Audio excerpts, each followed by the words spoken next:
Alors, bonjour tout le monde. Donc, on a déjà nommé mon nom, Marcel Dubé. Je suis professeure associée au département des sciences humaines et sociales de l'UQAC et aussi chercheur à l'Observatoire qui organise cette école d'été. J'ai le plaisir justement d'animer cet après-midi cette première table ronde de notre programmation sous le thème « Se dépayser à travers les âges ». Donc, rapidement, je vous introduis au contenu qu'elle nous réserve, cette table ronde. Si déjà les pratiques de médiation culturelle invitent au décentrement, à la découverte, au voyagement, celles qui ont pour horizon de réunir des participantes de différents âges ont sûrement quelque chose à nous transmettre en regard d'un possible dépaysement. Que ces groupes réunissent plusieurs âges en même temps ou qu'ils s'adressent à un très jeune public ou encore à une tranche d'âge précise, comme celle des 18-35 ans. Bref, il semble que nous ayons encore à apprendre de chacun d'entre eux.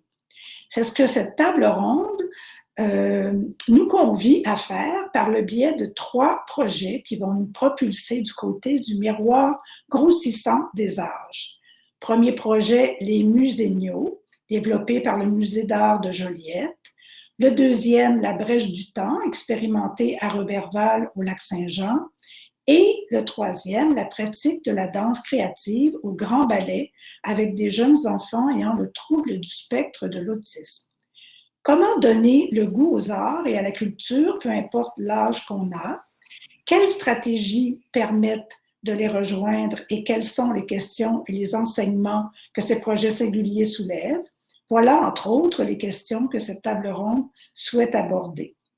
Concernant le déroulement et les consignes techniques, on va donc avoir 3 présentations, puisque je vous ai parlé de 3 projets, après quoi suivra une période d'échange et de questions.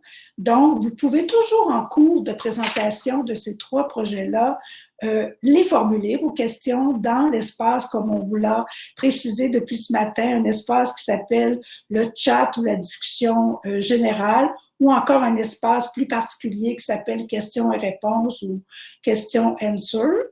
Vous n'utilisez pas la petite main, bien sûr, je répète à nouveau. Et on pourra aussi, si vous voulez apparaître, vous pouvez dire « j'ai une question à poser », on pourra vous donner à ce moment-là la caméra.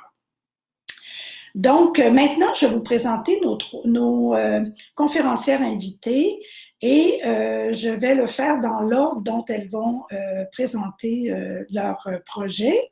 Donc, j'ai un premier duo qui est formé de Anna Aglietta et Émilie Barrette. Anna Aglietta est la responsable du Centre national de danse-thérapie au Grand Ballet canadien de Montréal. Grâce à un baccalauréat en économie et à une maîtrise en gestion d'institutions culturelles, elle combine des capacités analytiques avec des compétences en gestion de projet et en développement stratégique. Cette expertise aussi lui permet de contribuer à la mission des Grands Ballets, où elle s'occupe du développement des services adaptés en danse pour des communautés variées et gère avec succès les nombreux partenariats interdisciplinaires du Centre national de danse-thérapie. Va l'accompagner Émilie Barrette, qui est diplômée de l'École supérieure de ballet du Québec et du programme collégial de ballet Divertimento.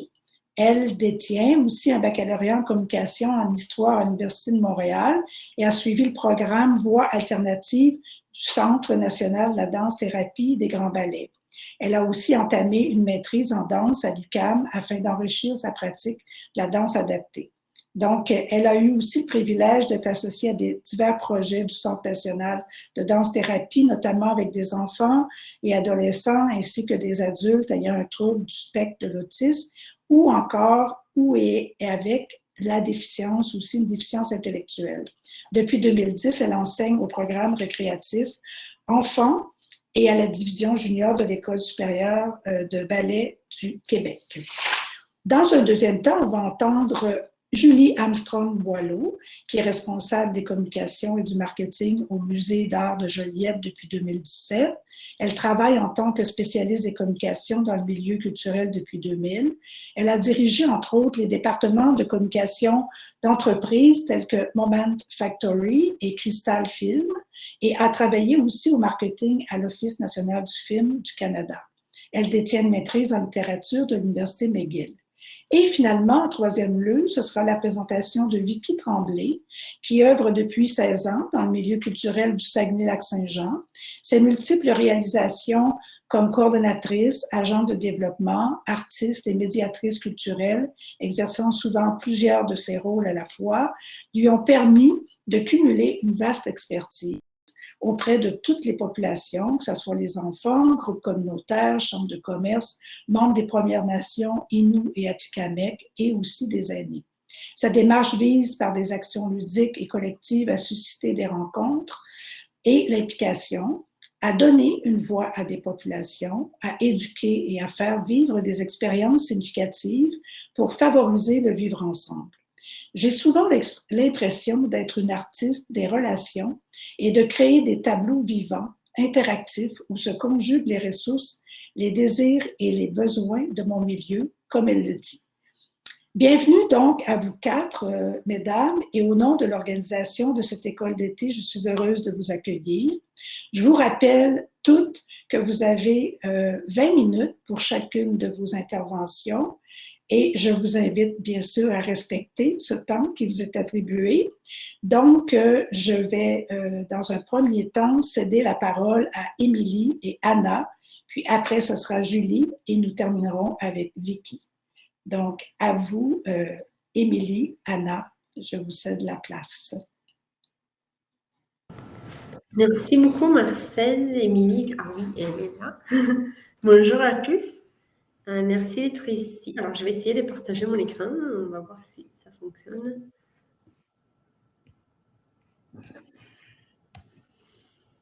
Yes.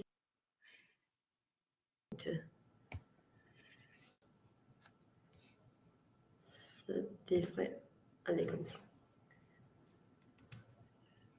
Désolée. Ok, super.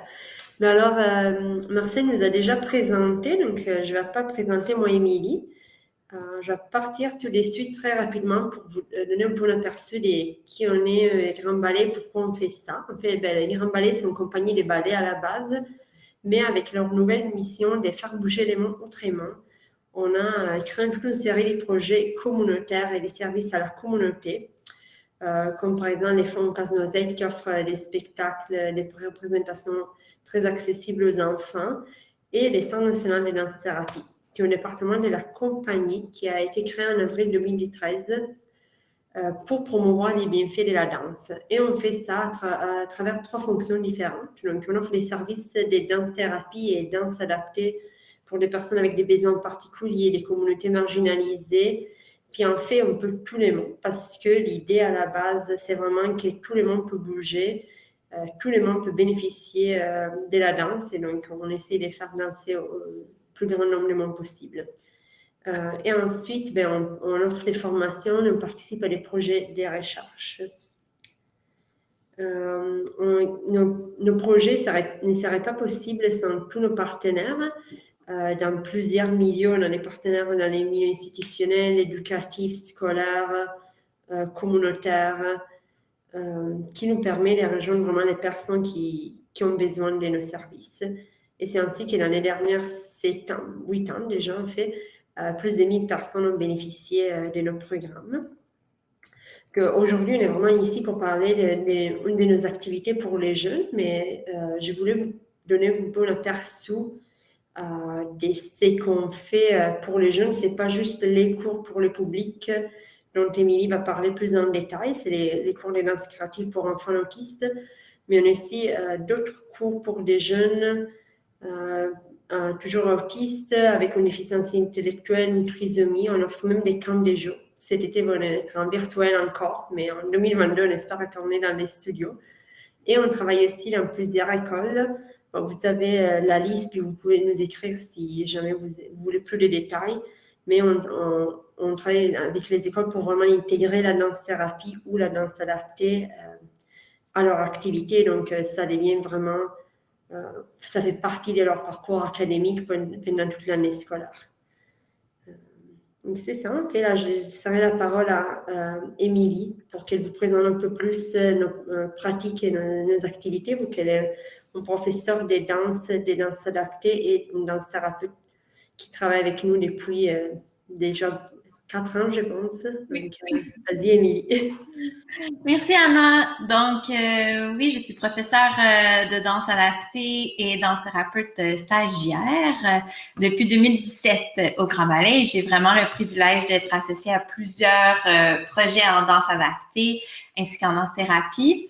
Donc là, on a mis 2 définitions de ce qui est la danse adaptée et la danse thérapie. C'est 2 choses qui se complètent, mais c'est très différent en pratique.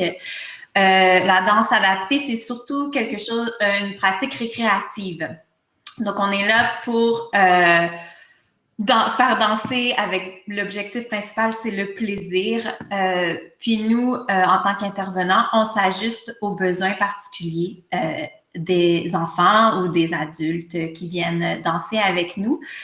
Ce que j'aime aussi à penser, c'est comment nous, on peut accompagner les enfants dans cette quête du mouvement, de bouger, lui donner envie de plaisir, de créativité, et comment on peut construire par le langage de la danse. Donc ça, c'est un de mes mottos quand j'arrive en classe de danse adaptée.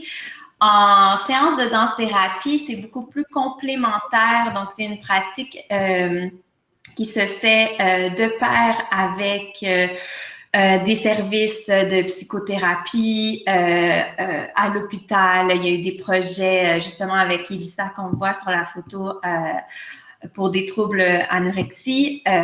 Donc, voilà, c'est beaucoup plus en complément à déjà une psychothérapie ou de l'aide qui est demandée.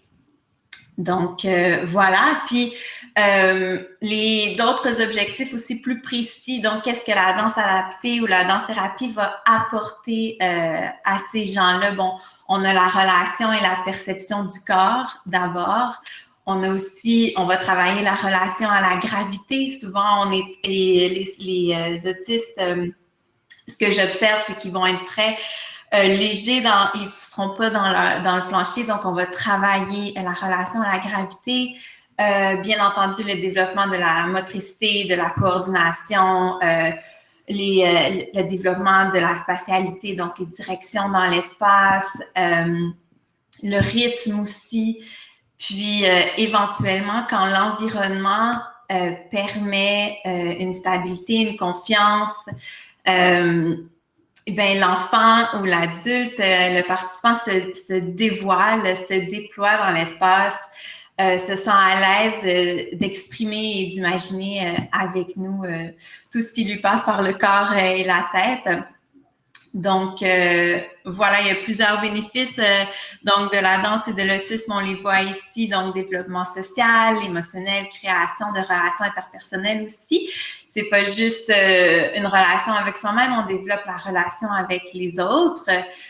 Puis, il y a plusieurs effets collatéraux, donc, comme on disait, le travail de perception face à soi, aux autres, à son corps, aux choses aussi qui nous entourent, aux accessoires qu'on va utiliser.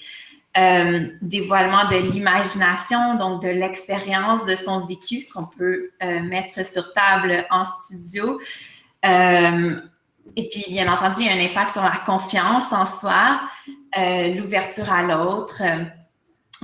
Des fois, les autistes, c'est des personnes qui peuvent avoir une certaine rigidité.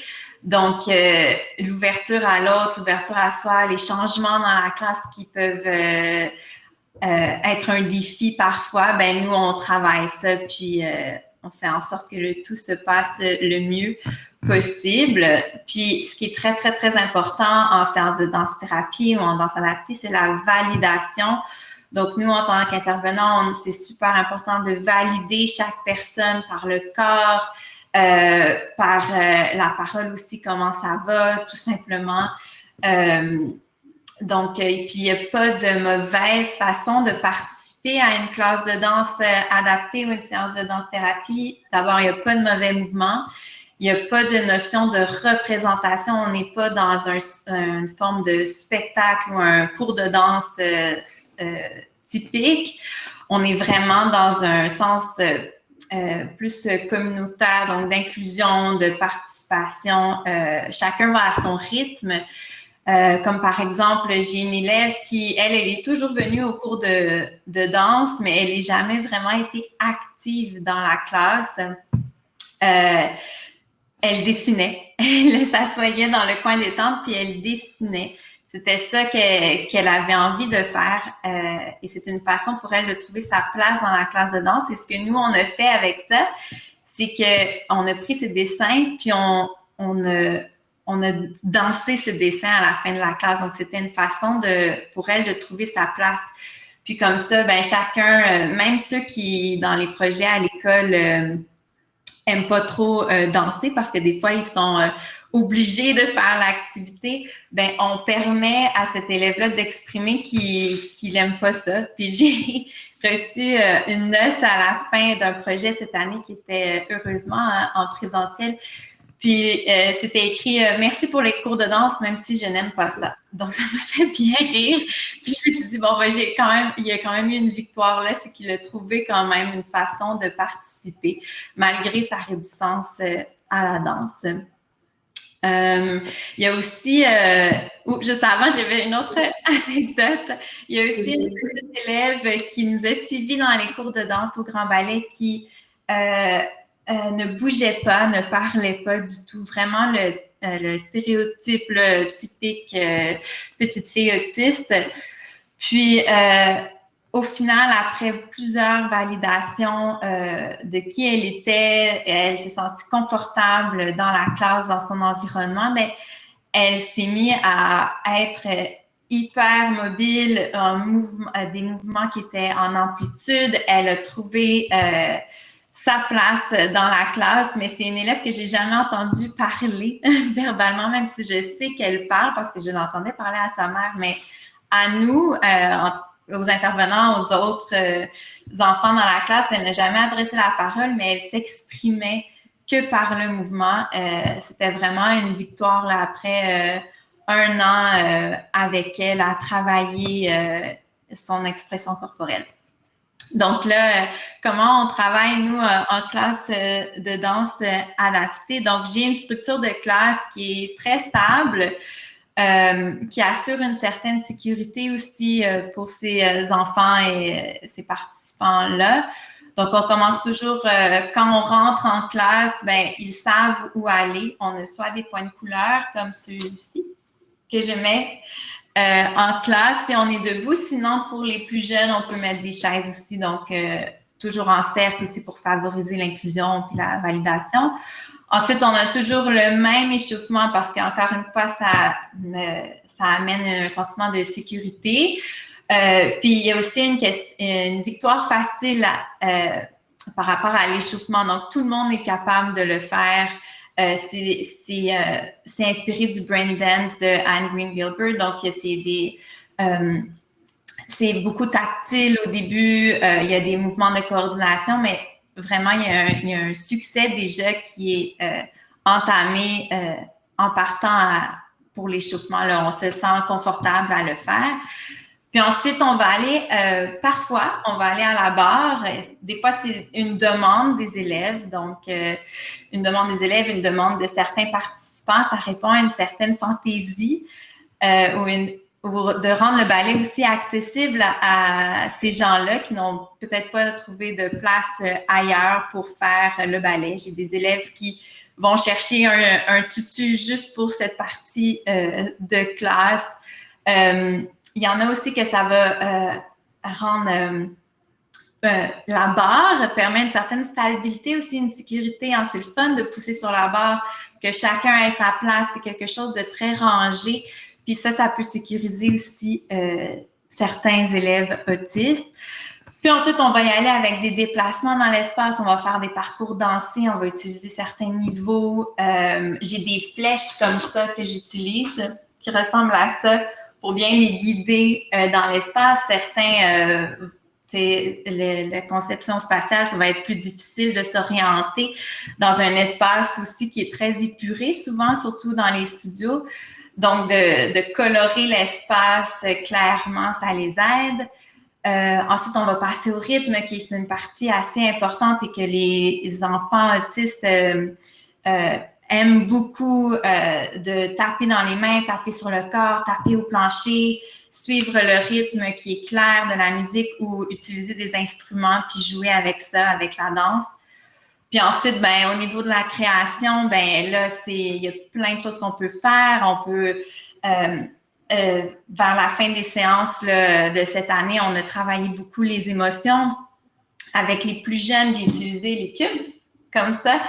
Puis j'ai mis des émotions ici, puis ça, c'était vraiment apprécié des élèves. On a travaillé les émotions avec la musique. On a fait aussi un peu de yoga, comme ça ici avec les cartes. Donc, c'était quelque chose de visuellement intéressant pour eux. Puis, ça donne une forme ludique à la création. Puis ça, c'est quelque chose qui est très important en danse-thérapie et en danse adaptée, que la danse et l'expression corporelle soient accessibles à tous. Puis par le jeu, c'est beaucoup plus facile.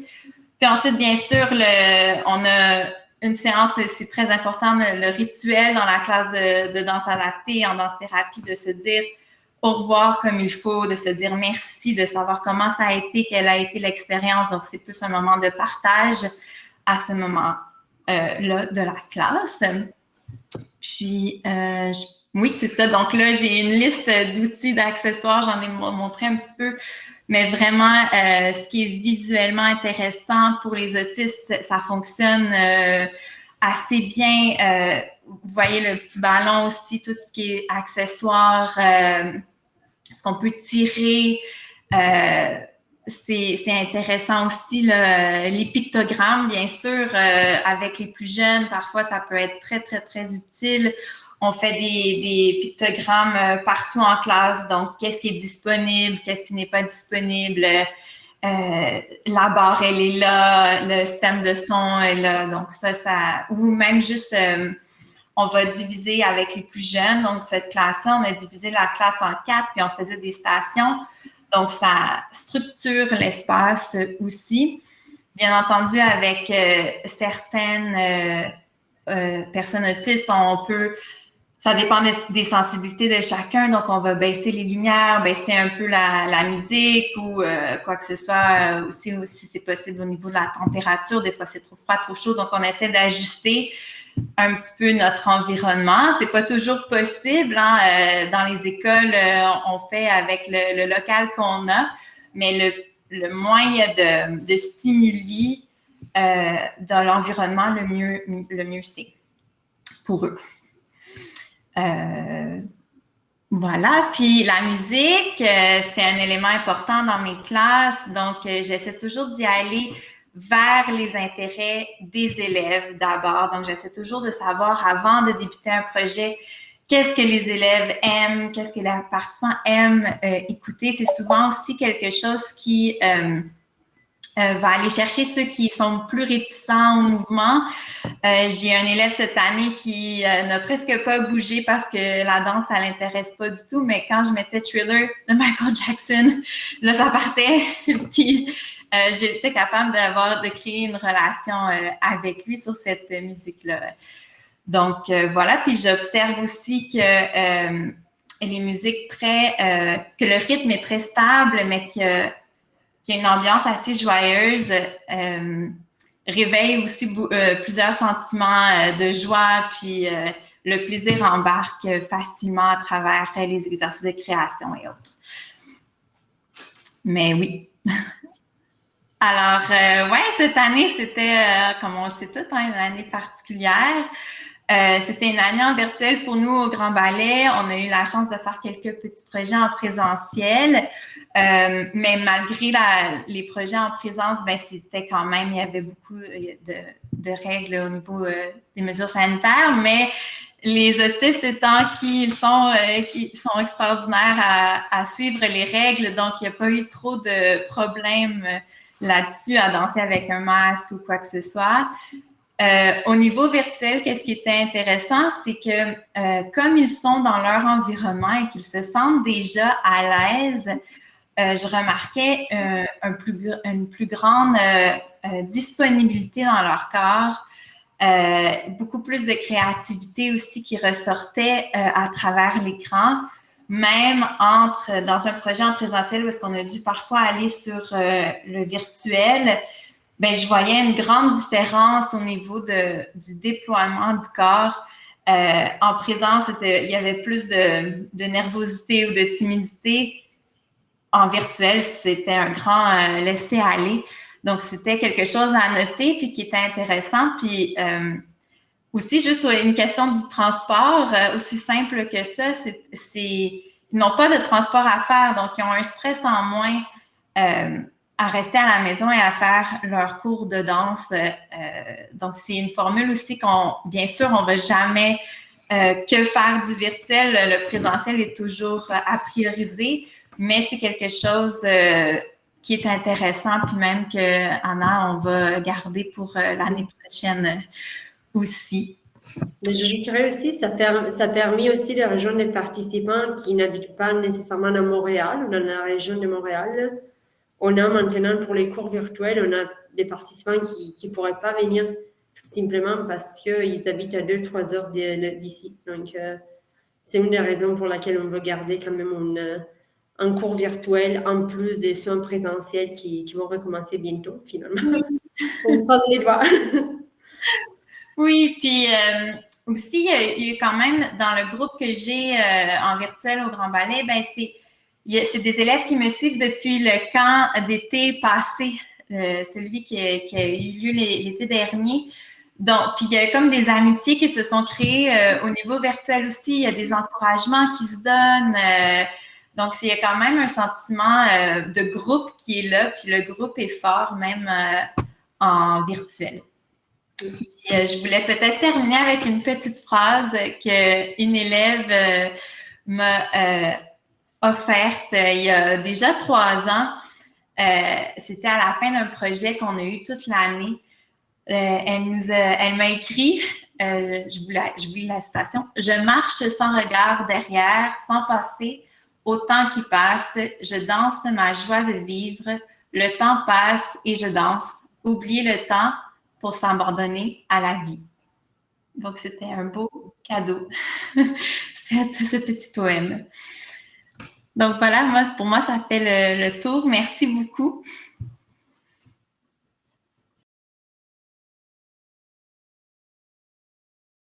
Alors, je vais vous demander maintenant de fermer vos caméras et vos micros, de rester quand même dans l'ombre pour revenir à la période de questions. Et là, je vais céder la place à Julie Armstrong. Bonjour tout le monde. Merci Marcel. Merci pour cette très belle invitation à l'école d'été. Donc, à mon tour d'être derrière, devant la caméra, d'une nouvelle plateforme. Merci à tout le monde. Avant de commencer, en fait, je tiens à faire une reconnaissance territoriale. Donc, je vous parle en direct du Musée d'art de Joliette et je tiens à reconnaître que je suis ici en territoire autochtone Atikamekw non cédé, qui est appelé traditionnellement le Nitaskinan. La région actuellement connue sous le nom de l'Anaudière est historiquement reconnue comme un lieu de vie et de passage pour de nombreuses Premières Nations. Aujourd'hui encore, le peuple Atikamekw et des gens de diverses origines y cohabitent. Le Musée d'art de Joliette respecte les liens du passé, présent et futur des Premières Nations avec ces terres et en tient compte dans ses relations continues avec toutes les communautés lanaudoises. Donc, je vous partage mon écran un petit instant.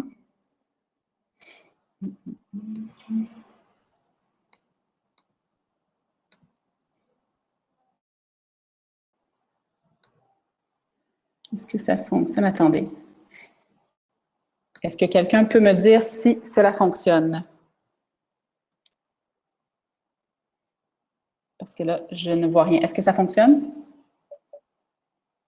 Je suis en mode plein écran, donc peut-être que quelqu'un peut me le dire oralement.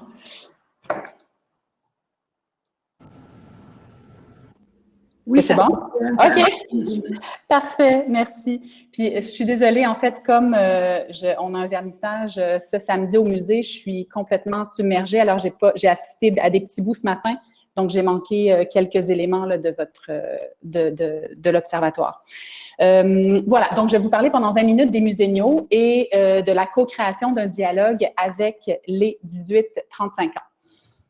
Donc, voici mon plan de présentation. On va parler de la situation pour les institutions culturelles de façon générale, ce qu'on a pu observer, la situation au Musée d'art de Joliette en particulier. Ensuite, je vais vous parler de l'idée derrière les muséniaux et de l'objectif qui est visé avec ce vaste projet qui s'étend sur un peu plus de 3 ans maintenant.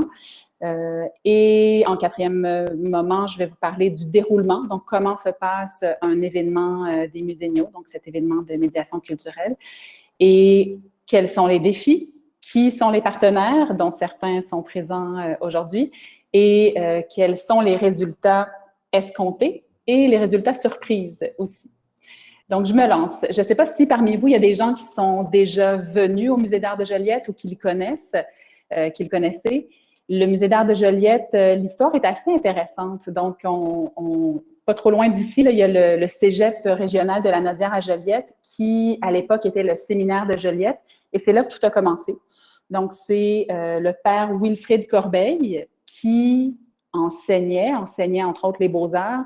Et pour donner un accès à l'art à ses étudiants, plutôt, on parle des années 40, donc plutôt que de donner des petites reproductions dans des livres à voir à ses étudiants en art, il souhaitait montrer de vraies œuvres d'art. Alors, il a constitué une collection. Il allait le week-end à Montréal acheter des œuvres et la première œuvre qu'il a acquise, c'est Les raisins verts de Bordua, qui se trouve dans une salle exposée juste derrière le mur ici. Donc, c'est la première œuvre acquise par le Musée d'art de Joliette en 1943. Mais ça, c'était avant le Musée d'art de Joliette. C'était la collection constituée par notre fondateur, le père Wilfrid Corbeil, comme je vous le disais. Plus tard, donc, est venue cette idée-là de la part de Wilfrid Corbeil de créer un musée. Et le musée a été constitué en 67 et un premier bâtiment en 1976, en même temps que ma naissance. Et plus tard, il y a eu des rénovations majeures. Et ce que vous voyez donc à l'écran, c'est le musée dans son écrin actuel, reconstruit en 2015 presque en totalité, mais sur les mêmes bases.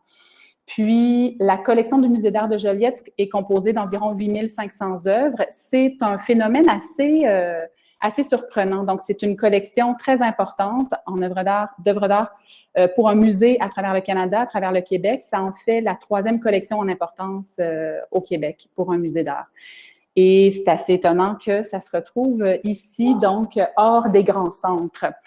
La mission du Musée d'art de Joliette, c'est donc, comme pour beaucoup de musées d'art, c'est de collectionner des œuvres d'art pour l'éternité, de les conserver pour l'éternité et de, ce faisant, penser à des opportunités de diffuser ce patrimoine, de le partager, d'où cette idée de médiation culturelle qui fera l'objet de ma présentation aujourd'hui. Et les défis du Musée d'art de Joliette, je vous en nommerai 2. Donc, le fait que nous sommes un musée de taille moyenne. On n'est pas un petit musée, on n'est pas un grand musée avec les grands budgets, mais on se situe entre les deux. Par contre, on a des ambitions un peu folles. Alors, on fait toutes sortes de projets un peu fous, mais avec les moyens d'un musée de taille moyenne. Et le deuxième défi, c'est qu'on n'est ni assez proche ni assez loin des grands centres pour avoir la facilité d'achalandage que l'on souhaiterait. Alors, on y arrive. En fait, on est situé à 50 minutes de Montréal, sur la 40 en partant de Montréal, et donc à 1h30 à peu près de Québec. La situation du Musée d'art de Joliette. Donc, un musée d'art de Joliette, pour nous, pour l'équipe, pour probablement beaucoup d'autres musées aussi à travers le monde, c'est la première mission, la première idée, la première façon dont on se voit, c'est que nous devons rendre l'art accessible. Donc, ça, c'est assez simple, c'est la base. Et un musée d'art, pour nous, pose des questions de société. Donc, on se sert de l'art pour regarder la société dans laquelle on baigne.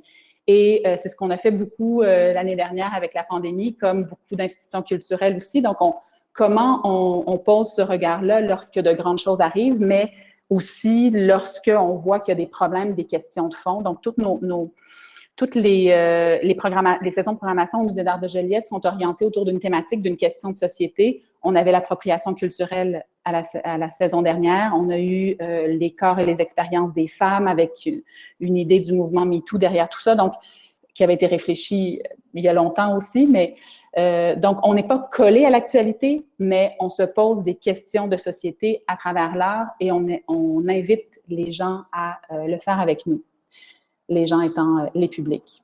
On encourage la participation des publics également, donc le grand mot, la participation des publics. On va voir un exemple de comment on a fait ça tout à l'heure avec les muséniaux. Et pour nous, c'est important d'avoir cette conscience-là qu'on joue un rôle actif dans le développement local, dans la vie locale.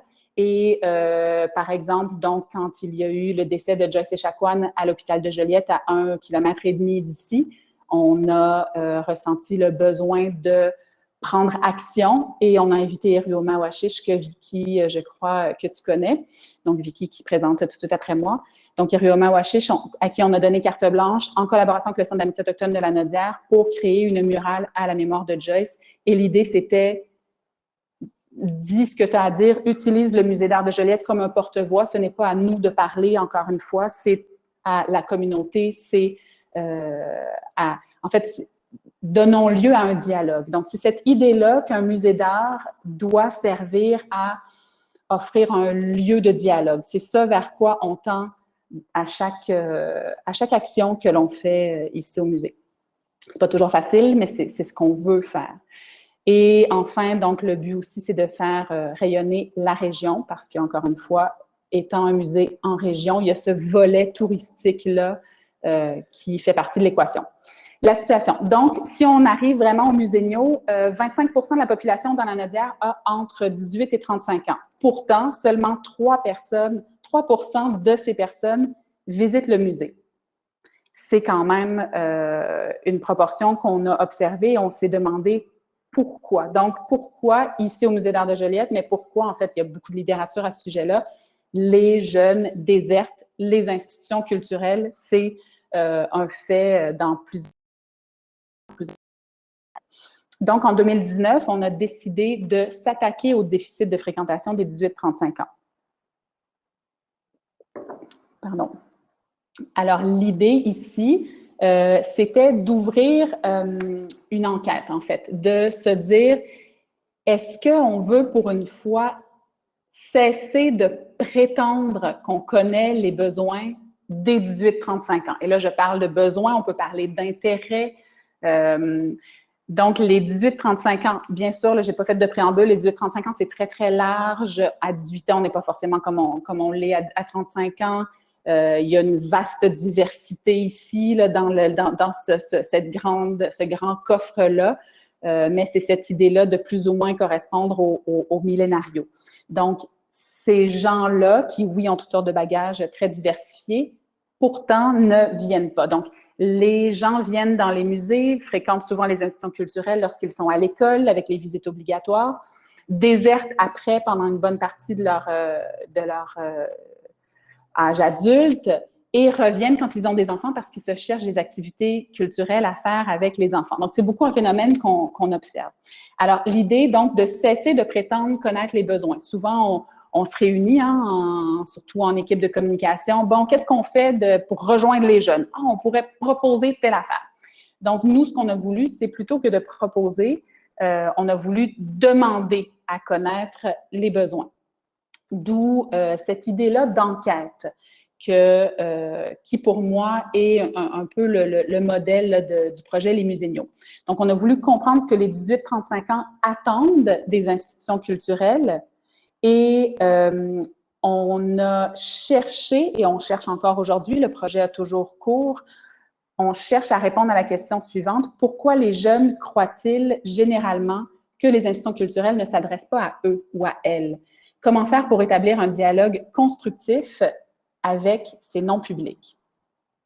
Donc, l'objectif visé, c'est de connaître nos publics et de connaître nos non-publics, de les écouter, de les engager et de vivre tout ça. Le MAJ, c'est le Musée d'art de Joliette, comme un laboratoire. Donc, je m'explique. C'est intéressant. Donc, je vous présenterai plus tard les partenaires et le comité scientifique. Mais il y a Rebecca qui fait partie du comité scientifique, qui est une chercheuse avec qui on a eu beaucoup de discussions sur ce projet-là, sur le développement des publics comme posture, comme besoin pour les institutions culturelles. C'est très intéressant. Donc, il y a, outre la question de développement des publics, il y a la question et la notion des non-publics qui nous ont inspiré beaucoup pour ce projet-là, les Muséniaux. Et on s'est inspiré, entre autres, des travaux des chercheurs Olivier Champagne-Poirier et Jason Lockerhoff. Puis, je vous ai mis une citation ici. Donc, pour quelles raisons des gens choisissent-ils de ne pas fréquenter certains lieux culturels? C'est la question qu'a commencé à se poser Culture Mauricie et des chercheurs de l'Université du Québec à Trois-Rivières en 2012. Pour les organisations culturelles, apprendre à connaître ces non-publics, c'est-à-dire les gens qui ne les fréquentent pas, peut s'avérer utile pour favoriser leur développement stratégique. Donc, c'est très, très simple. Puis, en fait, c'est aussi cette idée-là, pour les institutions culturelles, de se poser la question de qui sont les non-publics, donc les gens qui ne fréquentent pas les lieux culturels, et de leur donner la parole. Ça a vu le jour d'abord au Québec en Mauricie, donc en 2012. Puis, de plus en plus, ça fait des petits. Donc, il y a le Musée national des beaux-arts du Québec aussi qui s'intéresse à ces questions-là. Mais la façon dont nous, on le fait, elle est propre à notre projet. Donc, cette idée-là d'objectif, c'est vraiment ce qu'on veut, c'est de réfléchir avec les jeunes et c'est de développer des solutions avec eux. On veut écouter activement ce non-public, connaître ses besoins, connaître ses intérêts, plutôt que de les supposer. Je vais vous expliquer bientôt comment on s'y prend. Donc, il y a aussi ce livre-là qui a inspiré la personne qui a créé, il y a du bruit un petit peu autour de moi, je suis désolée. Donc, on est en montage des expositions, alors il y a peut-être des gens qui vont passer. Donc, on a travaillé avec quelqu'un qui a établi un scénario parce que les muséniaux, parfait, on veut poser les questions à, je vais juste regarder mon temps, 12 minutes. Donc, on veut poser les questions aux jeunes, on veut qu'ils nous pour s'intéresser aux institutions culturelles. Je vais vous présenter comment on a fait ça, mais la prémisse, c'était de travailler avec quelqu'un qui nous a fait un scénario de sprint créatif et il s'est inspiré donc d'une méthode de design thinking qu'utilise entre autres le groupe de Google. Et il y a ce livre-là qui est vraiment, vraiment, vraiment intéressant. Dans le fond, c'est une méthode appliquée de design thinking pour faire sortir le jus créatif et trouver des solutions à des problématiques. Voilà. Donc, je vous explique en quelques étapes, le déroulement d'un sprint créatif. Alors, chaque sprint créatif, il y en aura 6 en tout, c'est à travers la Nodière, dans différents lieux culturels. Donc, pour les muséniaux, on travaille avec, je vais vous les présenter après, on travaille avec différents lieux culturels. On a eu des subventions assez intéressantes également pour faire cette enquête-là. Le but, donc, première étape, c'est que l'on travaille avec des jeunes, donc comme vous le voyez ici à l'écran, pour faire sortir les idées. Ensuite, nous verrons à analyser tout ça. Il y a un comité scientifique également qui va nous aider à analyser les résultats. Et à terme, ce que l'on veut, c'est créer une solution numérique. Donc, on a eu des subventions numériques pour créer un outil qui sera, peu importe, est-ce que ce sera une installation physique, est-ce que ce sera une application, est-ce que ce sera... On ne sait pas, on ne veut pas prétendre que l'on sait et que l'on a des prémices. On veut donner la parole aux jeunes et se mouiller, se dépayser, se mettre à risque pour se dire que nous allons co-créer quelque chose dont on ne connaît pas encore la teneur aujourd'hui. Alors, pour la cueillette de données, pour la cueillette d'idées, le modèle, c'est 6 sprints créatifs. On en a eu 3 déjà et la pandémie est survenue. Après le 3e, alors que les 3 suivants étaient bookés. Donc, on aurait déjà toute notre information aujourd'hui si la pandémie n'était pas survenue le lendemain de... pas survenue, mais si la fermeture des institutions culturelles n'était pas survenue le lendemain de notre 3e sprint créatif. Alors, chaque sprint dure 4 heures dans un lieu culturel. Et d'abord, on a, donc ici, on voit l'animateur sur l'image qui explique comment tout ça, ça va se passer et bien sûr, qui fait l'accueil. Donc, en premier, dans nos prémices, ce que l'on dit, c'est que toutes les idées sont bonnes à dire et on ne veut pas qu'il y ait de jugement. Par contre, parmi les 8 ateliers qu'on aura à faire avec les jeunes pendant 4 heures, il faut respecter la thématique de chaque atelier. Donc, faisons confiance au processus, c'est ce qu'on demande aux participantes, et on les avise que ça va aller vite. Donc, pendant le premier atelier, c'est assez simple, on fait un tour de table inversé, donc je pense que plusieurs, vous connaissez cette méthodologie-là de chaque personne se présente à tour de rôle l'un à l'autre, donc on fait des diades. Et pendant cette diade-là, cet échange, cette entrevue, on griffonne. Donc, on veut aussi donner vraiment le crayon, le papier aux gens pour qu'ils expriment un geste en même temps qu'une réflexion. Donc, dès le début, il y a cette idée-là que lorsqu'on fait des tours de table inversés, on griffonne et on fait un portrait de la personne que l'on interviewe. Et après, chaque personne présente la personne qui l'a interviewée. Donc, au lieu de se présenter soi-même en tour de table au début, on présente l'autre personne. Et ce que l'on dit en conclusion de ce premier atelier-là, c'est que, voilà, vous vous êtes mis dans la peau de l'autre, donc vous avez fait preuve d'empathie. Ensuite, donc, on a... Salut! Donc, je fais une petite présentation. Donc, ensuite, on a un artiste en action. Vous viendrez voir les expositions cet été au Musée d'art de Joliette. Ensuite, on a plusieurs ateliers qui nous servent à sortir les idées. Donc, on va bien sûr utiliser les post-it. Donc, qui dit design thinking pense à post-it. Et donc, on sort des champs lexicaux. Alors, la première de ces étapes-là, c'est la culture, ça rime avec. Et là, pour chaque personne, il s'agit de se mettre dans le bain et d'exprimer de façon très ouverte la culture pour eux, qu'est-ce que c'est. Ensuite, on y va plus dans le concret en leur demandant, toujours avec des post-it pendant 10 minutes, ça passe ou ça casse. Donc, pour vous, lors d'une activité est intéressant. Est-ce que vous aimez que ce soit en plein air? Est-ce que vous aimez que ce soit gratuit? Est-ce que vous aimez qu'il y ait de la nourriture, de l'alcool? Qu'est-ce qui ne passe pas? Et là, moi, c'est la partie que je trouve la plus intéressante. Donc, si on pense vraiment médiation culturelle, pour nous, cueillette de données, c'est super important qu'on demande aux participantes de nous dire tout cru. Et donc, on leur demande de nous dire ce qu'ils n'aiment pas. Qu'est-ce que vous n'aimez pas des musées? C'est trop élitiste, un musée? Dites-le. C'est trop plate? C'est froid? L'accès est difficile? Donc là, j'ai rapporté ça au musée, mais toutes les institutions culturelles où on fait l'événement, c'est des choses, des informations qu'on cherche à aller chercher, qu'on veut aller chercher. Ensuite, on passe à un cinquième atelier, donc sur les 8, où il s'agit de nommer des gadgets et des technologies. Donc, on fait une liste d'ingrédients. Le but, c'est qu'à la fin, on va arriver à une création de prototypes. Donc, toute la première partie de ces sprints créatifs-là, c'est de vraiment sortir les ingrédients pour co-créer à la fin. Le 6e moment, donc c'est plus un atelier, mais c'est un moment de pause. On sert de la nourriture, des bonbons. Donc, vous le voyez, on est bien sûr dans le côté joyeux, accessible, facile, sympathique, généreux aussi. Donc, nourriture et tout.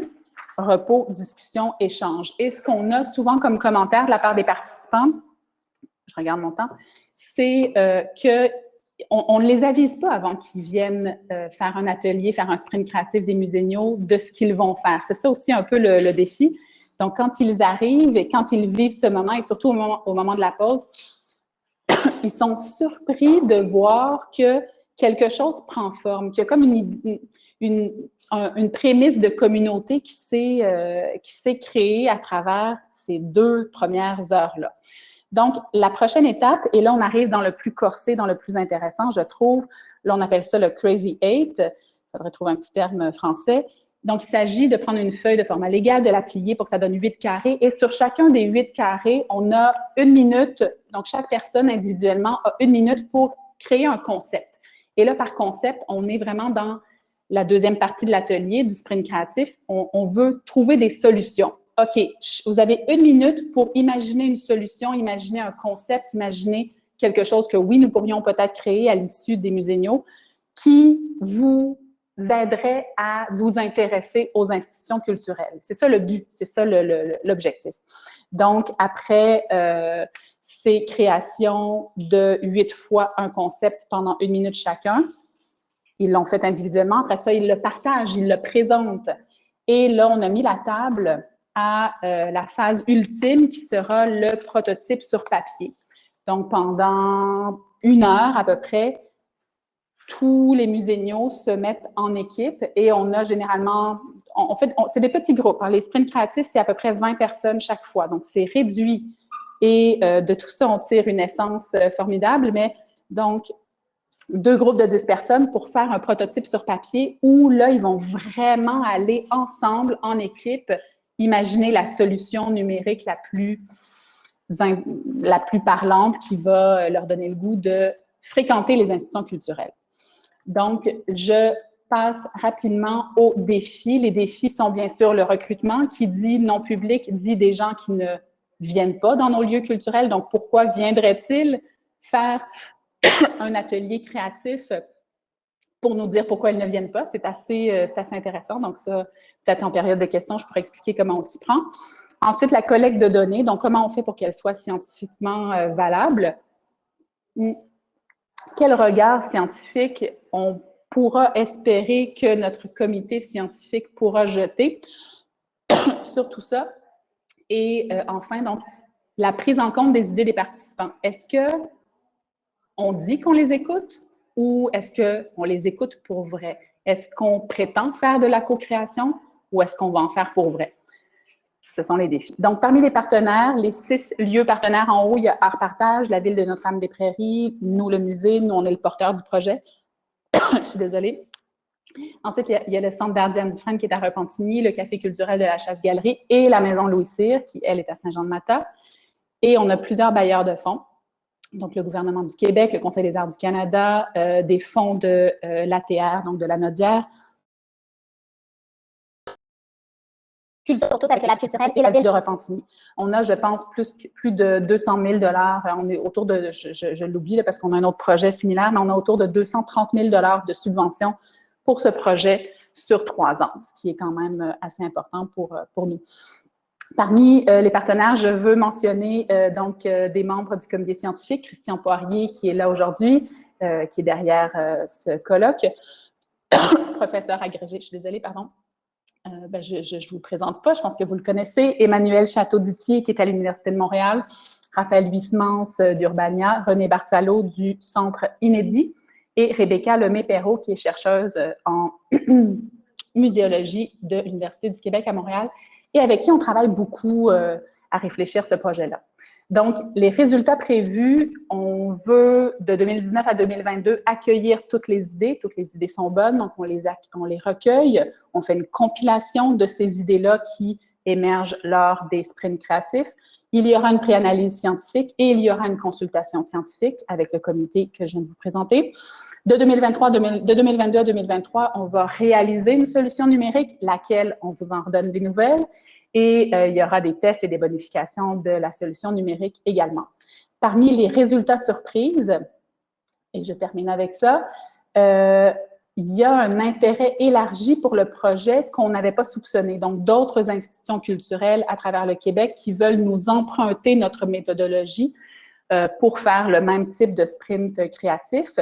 Et enfin, l'année dernière, on s'est tellement inspiré, donc au moment du début de la pandémie, on s'est inspiré en fait de nos apprentissages des sprints créatifs des muséniaux pour créer un projet qui s'appelle Musée en quarantaine qui nous a sauvés en quelque sorte au musée, toute l'équipe, pendant la pandémie. Donc, c'est une communauté de partage en ligne. Il y a plusieurs témoignages aussi de participants qui sont assez intéressants et il s'agit donc maintenant c'est à chaque mois, on lance des thématiques artistiques et la population réagit en créant et en répondant donc à nos réflexions, aux réflexions de l'équipe de conservation. Puis c'est extrêmement intéressant. Il y a une très belle réception aussi. Donc, les muséniaux a été pour nous une sorte de bassin d'idées pour mieux travailler au musée d'art de Joliette et pour créer un projet participatif. Donc, comment créer une communauté de partage qui donne de la perspective en réunissant des gens de divers horizons, de divers âges, de divers provenances et qui ont des rapports différents aussi à l'art, donc des artistes amateurs, des artistes professionnels. Comment on réunit tous ces gens-là pour se remettre en question, nous comme institution, remettre en question nos pratiques et pour donner la voix, la parole et même le geste créatif à nos publics. Donc voilà, je vous remercie. Là, je ne vois plus si j'ai dépassé mon temps. Quelqu'un m'a appelé en même temps. Oui, j'ai dépassé, je suis désolée. Donc merci beaucoup et au plaisir.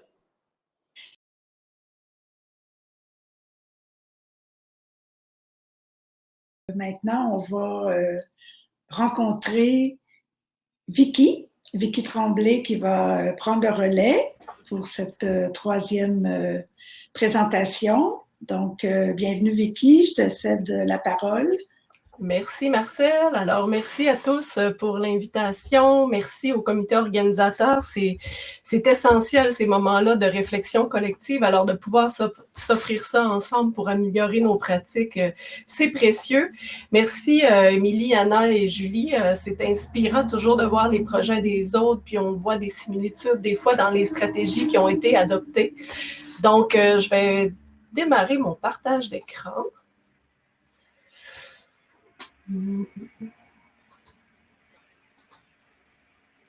Partager. Alors, vous me dites si vous ne voyez pas. Alors, le projet que je vais vous présenter aujourd'hui, c'est un projet que j'ai mené dans le cadre de mes fonctions de médiatrice à la ville de Roberval. C'est un projet qui était né... Je tiens à le dire au départ, je ne suis pas l'initiatrice du projet. C'est une idée brillante qui est née par l'AQDR de Saint-Félicien. J'ai eu la chance, à travers mon travail d'artiste, d'intervenante en théâtre, de faire la rencontre d'une femme extraordinaire, Madame Normande Dallaire, que je salue d'ailleurs, et qui sait que je vous présente aujourd'hui ce projet. Cette dame est rendue maintenant à l'âge honorable de 91 ans. Puis elle me faisait un peu un topo de sa vie et c'était l'une de ses plus grandes réussites, le projet de la Brèche du temps. D'ailleurs, elle a reçu des récompenses du ministère de la Culture pour cette initiative. Alors, elle était même un peu déçue que le projet ne se poursuive pas dans le temps. En tant que médiatrice culturelle et artiste, je suis toujours sensible à mon milieu, comme vous tous, j'imagine. Et puis, c'est resté en tête. Et puis, quand je suis retournée à la Commission de la culture pour la ville de Roberval pour travailler sur un projet qui m'était demandé, qui allait permettre la rencontre des générations, bien, tout de suite m'est venue l'idée de proposer de reprendre la Brèche du temps. On l'a par contre adapté à notre réalité pour que ça puisse se concrétiser à Roberval. Alors, voilà pour la prémisse. Alors, qu'est-ce que c'est la Brèche du temps? C'est une activité intergénérationnelle de correspondance à caractère historique. Nous, à Roberval, on a mené 2 éditions de la Brèche du temps. Une première qui s'est située autour de l'histoire de Vajalbert en 2016 et 2017 et la seconde en 2018-2019 qu'on a choisi d'asseoir sur le circuitpatrimonial.ca, qui est notre base pour visiter notre circuit. Alors, ça met en relation des jeunes des écoles primaires avec des adultes. Dans le cas du projet que je vais vous présenter, celui qui se situait à Roberval, on a fonctionné avec des classes de 5e année du primaire. L'année précédente, c'était avec des jeunes de 4e année. Chaque âge, ses défis et puis aussi ses qualités. Alors, le projet peut être aussi adaptable. Je sais que c'est fait aussi avec des secondaires 1, des 6e années, c'est possible aussi.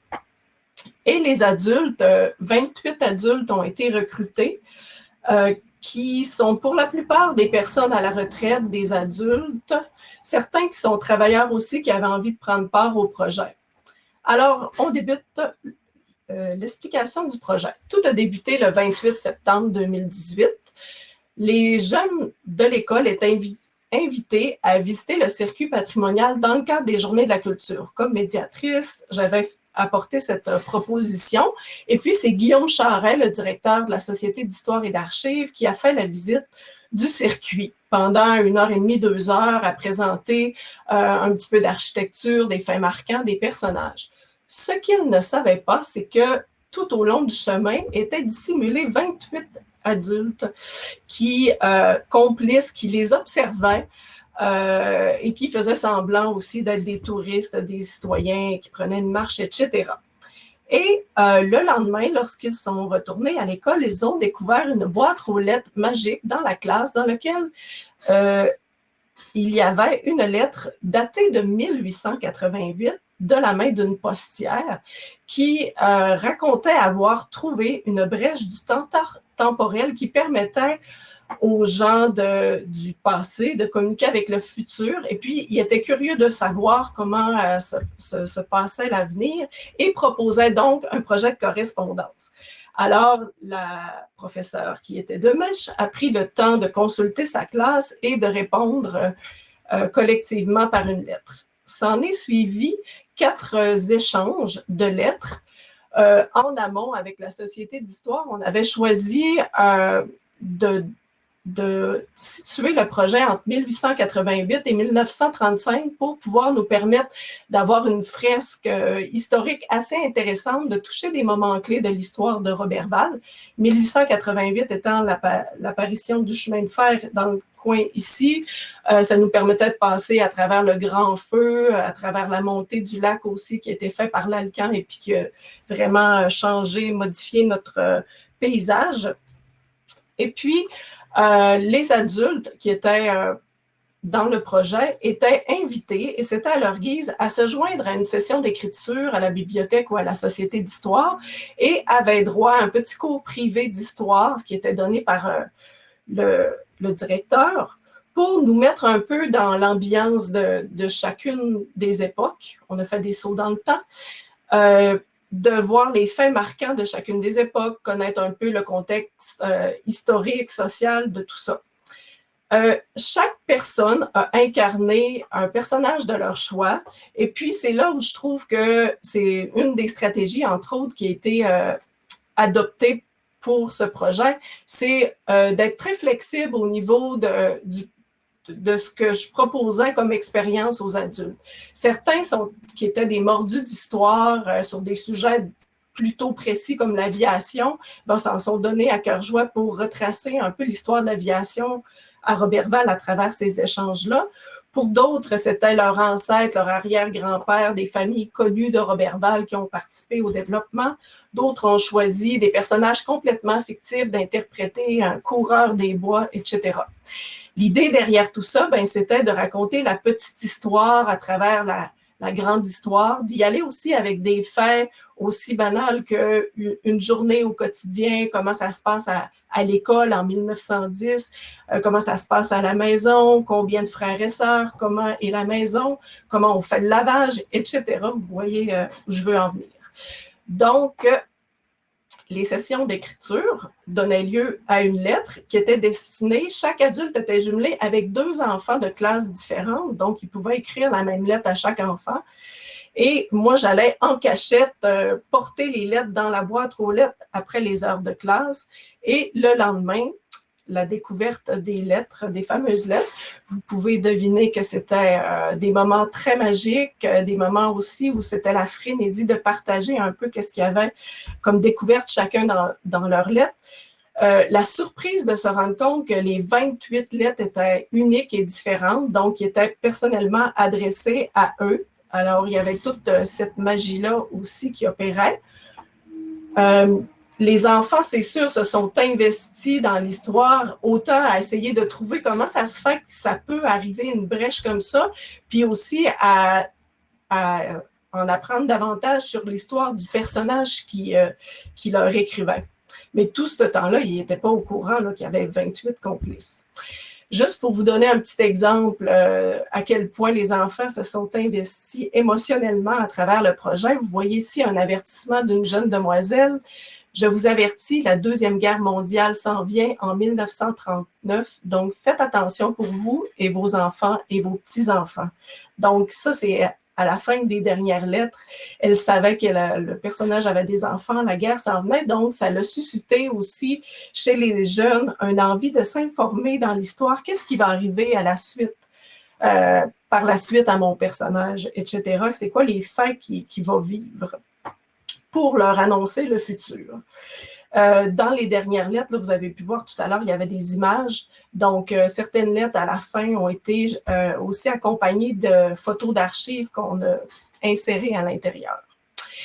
En décembre, on a pu aussi faire un envoi spécial, les fameuses oranges à Noël, un envoi. Puis, comme je vous disais, j'essaie toujours que les projets soient flexibles et adaptés. Si la personne adulte n'a pas le matériel qu'il faut, mais j'avais préparé des cartes où il restait juste à écrire à l'intérieur, mais d'autres adultes sont allés jusqu'à broder des œuvres, etc. pour les enfants. Donc, ça a donné lieu à un retour de la part des enfants. Aussi, entre deux lettres qui ont été envoyées, il y a eu des journaux historiques. Pour les créer en collaboration avec la Société d'histoire, je suis partie du Colon, qui est notre journal original là, ici, qui existe depuis très, très longtemps. Donc, j'ai pu fouiller à l'intérieur pour trouver des archives réelles avec des articles de journaux que j'ai pu garder intégralement. Puis, je me suis amusée aussi à jouer à la journaliste pour en écrire d'autres, pour pouvoir parler de faits comme la montée des eaux, des choses qui sont importantes. J'ai aussi conservé de magnifiques publicités de l'époque. C'est sûr que pour les enfants, de voir qu'à 1480 $ à l'époque, on pouvait s'acheter une voiture, ben ça engendre toutes sortes de discussions. Je sais aussi que ces lettres-là se sont rendues à la maison, donc le parent a pu parler avec l'enfant de la situation, de leurs aînés, de leur grand-mère, comment ça s'était passé, est-ce qu'il y avait une voiture ou il n'y en avait pas, toutes sortes de questions comme ça. On a pu creuser des histoires. Moi, j'avais un jeune homme passionné dans hockey, mon correspondant, donc j'étais chanceuse. Un adulte avait déjà fait la recherche sur toute l'historique du hockey, donc j'ai pu relater de vrais faits, comme de quoi c'est revenu avec un avocat de Québec, le hockey au Lac-Saint-Jean. Et ce magnifique projet s'est soldé au mois d'avril. Le 30 avril, tous les adultes et moi, nous nous sommes rendus à l'école très tôt le matin pour se cacher en coulisses dans le service de garde. Et puis, une fois que les enfants sont montés dans leur classe, on est allé cogner à la porte et puis on s'est présenté. Ça a été l'occasion de démystifier un petit peu le projet, d'expliquer pour les adultes de rencontrer enfin les jeunes, vice-versa. Et puis, on avait pris le temps aussi d'organiser une exposition d'objets anciens à la bibliothèque de l'école.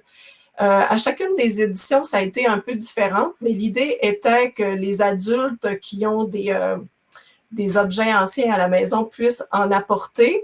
La Société d'histoire en a fourni aussi. Donc, ça l'a permis d'avoir un support de discussion aussi, parce que c'est quand même intimidant de rencontrer avec autant de proximité un jeune là, qui des fois n'est pas... En tout cas, pour créer cette relation-là, ça faisait un support de discussion. Pour les adultes, ce sont des objets qui leur semblent banals, mais pour les enfants, c'est tout un monde aussi qui s'est ouvert à eux. L'exposition est demeurée là pour toute l'école pendant près d'un mois là, pour que toute l'école puisse en bénéficier aussi. Et on a terminé ça avec un dîner intergénérationnel dans une grande salle avec toutes les décorations, les centres de table et le décorum. Tout ça pour marquer le coup, que les jeunes puissent se rendre compte aussi de l'expérience extraordinaire qu'ils ont vécue.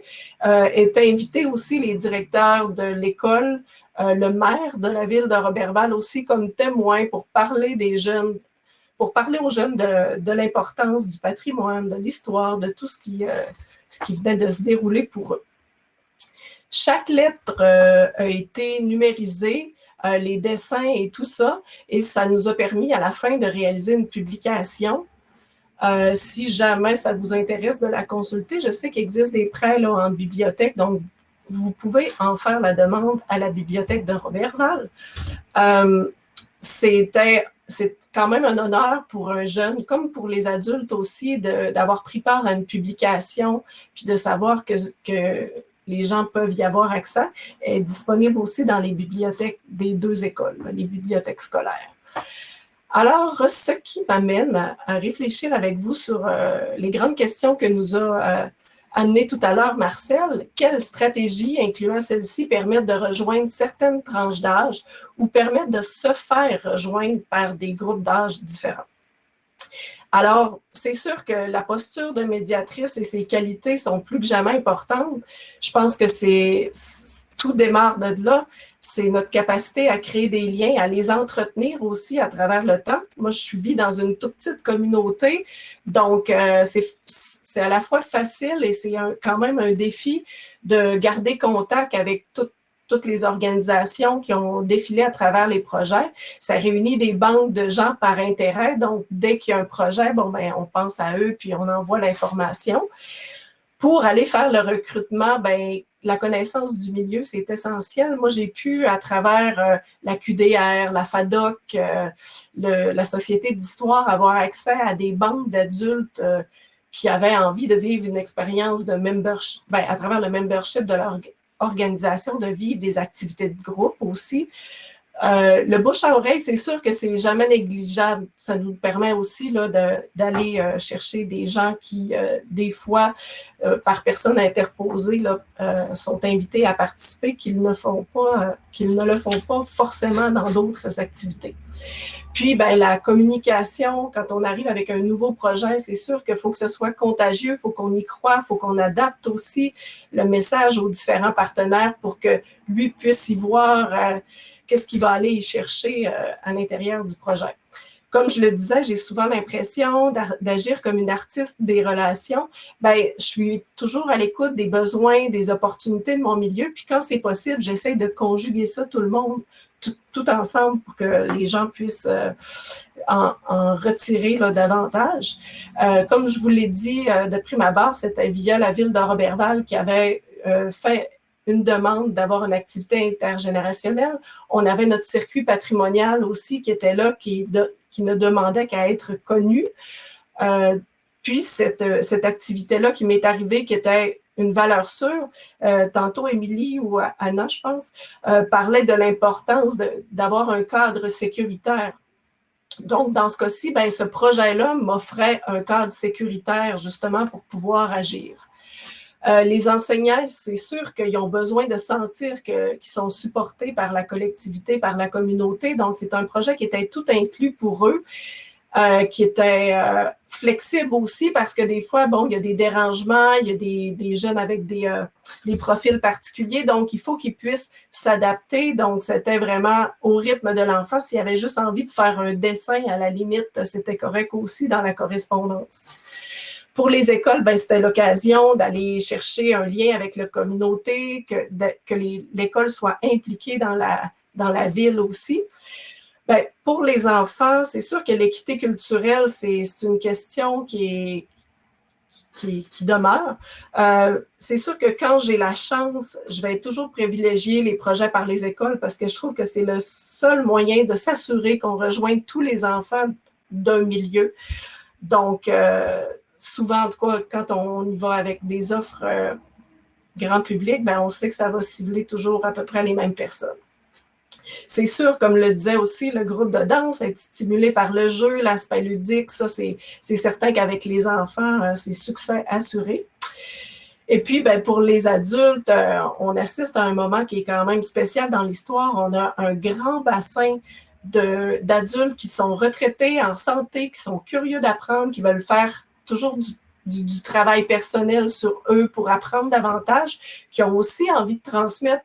Puis, puisqu'on vit en région éloignée, à Roberval, souvent les enfants sont partis à l'extérieur, donc ils n'ont pas cette chance-là de côtoyer leurs petits-enfants. Donc, ça leur permet de découvrir, de se dépayser, puis de vivre à travers ces lettres-là, qu'est-ce que vivent leurs petits-enfants. Des fois, le dialogue n'est pas si facile avec la famille. Et puis, ben, la Société d'histoire, eux, c'est sûr, ben, à Roberval, en tout cas, je ne sais pas comment ça se passe ailleurs, mais il y a vraiment beaucoup de bénévoles qui sont amoureux d'histoire, qui sont des ardents défenseurs. Donc, pour eux, c'était vraiment une occasion rêvée de partager leur amour. Puis, comment donner le goût aux arts et à la culture, peu importe l'âge? Je pense que le plus important, c'est d'offrir l'opportunité d'agir sur le milieu. Comme Julie tout à l'heure, qui est allée consulter, ces jeunes-là ont peut-être été surpris de voir qu'ils étaient invités à participer à la réflexion, d'agir concrètement sur leur milieu. C'est vraiment, je trouve, le meilleur moyen de créer une relation avec la culture qui va demeurer dans le temps. Elle nécessite d'être adaptée parce qu'il y a des gens qui ne se sentent pas légitimes de le faire, il y a des gens qui ont peu de temps à offrir, donc il faut qu'on aille comme plusieurs possibilités d'action.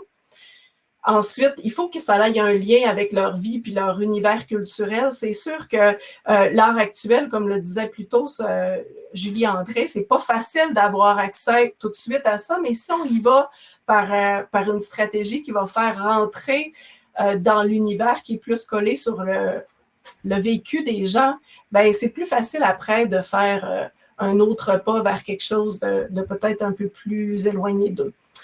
Moi, je mise énormément aussi à travers chacune de mes interventions de soigner les participants, de prendre du temps pour créer cette atmosphère conviviale-là.